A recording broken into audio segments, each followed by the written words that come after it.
મને ખરાબ યુનિવર્સિટીથી ડર નથી લાગતો, મને ગૂગલ કર્યા વગર એડમિશન લેતા પેરેન્ટ્સથી ડર લાગે છે.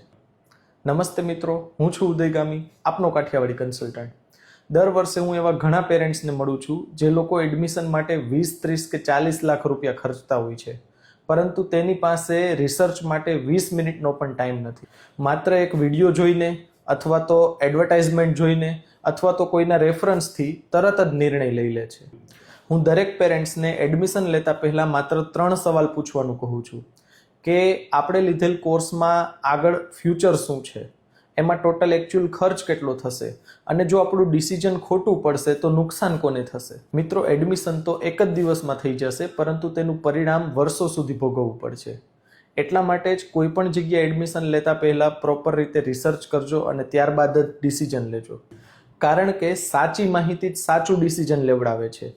કોઈ પણ જગ્યાએ ડોક્યુમેન્ટ આપતા પહેલા એકવાર અવશ્ય મુલાકાત લો.